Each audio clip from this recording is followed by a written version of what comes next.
people, when you mention Jamaica Bay, they've flown over it, but they've never seen it.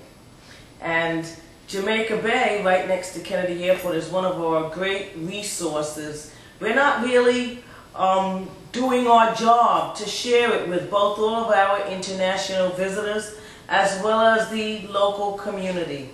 It's interesting that Jamaica Bay was left there by the glaciers. It's been forming for a long time, the marsh. It's a result of the glacier, 10,000 years ago, the period of glaciation, and all of the rubble and the debris ultimately settled into those marshlands. The marshlands are part of the Atlantic Flyway, and you know that the flyway takes the birds have stopping points, rest stops if you would, on the way south. And about half of the birds that traverse North America have a stop in Jamaica Bay. And it's got a larger number of marsh islands that most people haven't seen to observe who's going through there. What we're doing is we're trying to bring youth from Jamaica to Jamaica Bay. And the irony is that most people from Jamaica have never seen Jamaica Bay. If they've never flown over in a plane, they don't even have visual access to Jamaica Bay. And the community that I'm working with, they're about 90% African Americans, are the ones that are largely have no access and no way to enjoy the fishing, the views, the boating, no way in their community, short of going to Brooklyn. You might have gone to Brooklyn to even see Jamaica.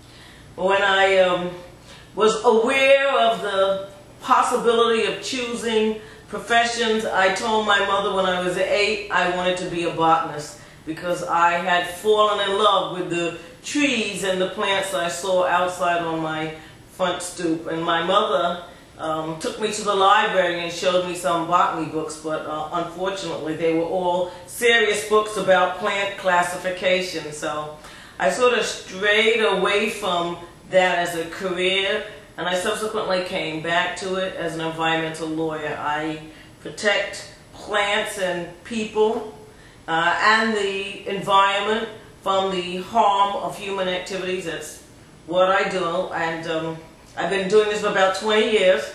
I went to St. John's Law School and went to a clerkship in the Court of Appeals, and it was there I was exposed to environmental law. Environmental law isn't a burnout issue, and so you can get involved in doing good and doing well. And sometimes, if you do the right thing, you can leave things just a little better than the way you found them. Hopefully, if we get our youth to enjoy Jamaica Bay, we can work on improving the water quality and preserving the bay so that it remains a great resource for both humans and non-humans in the next century. I am an administrative law judge for the New York City Environmental Control Board, and I hear the violations of local law, the building and the fire cases, the illegal dumping, air and noise cases.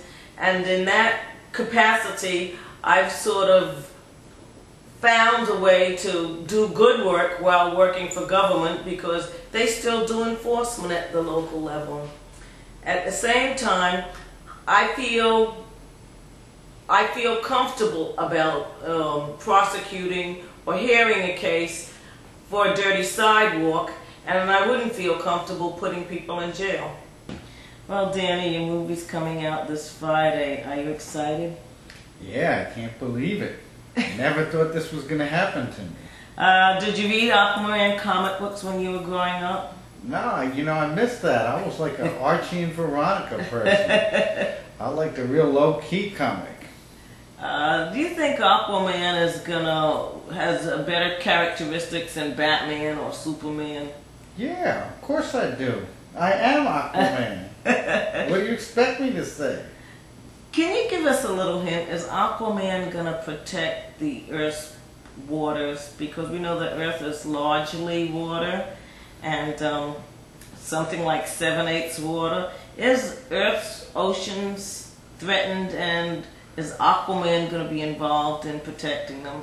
Well, I don't want to tell you too much about it, but Aquaman protects the waters, the lands, the people, and the animals. And the animals. That's right. Aquaman protects it all.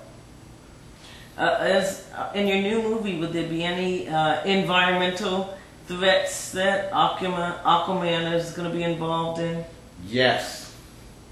Aquaman saves the world from environmental threats. I'm sorry to make you laugh, but I'm dead serious. Aquaman is saving the world from all kinds of perils, and environmental threats are definitely in there. I see. Mm-hmm. So you're not going to disclose the plot? I can't tell you too much. My producers told me I got to be quiet about this before the movie comes out on Friday.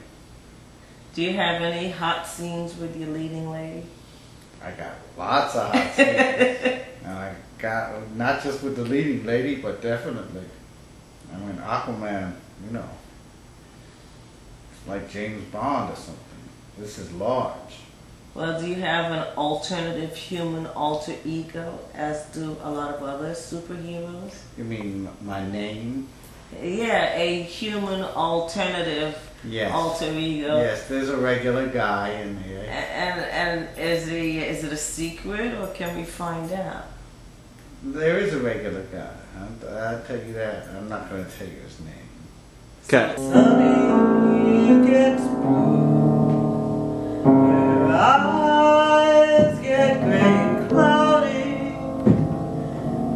then the rain begins to fall.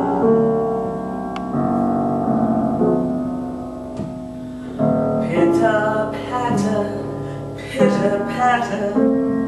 love is gone so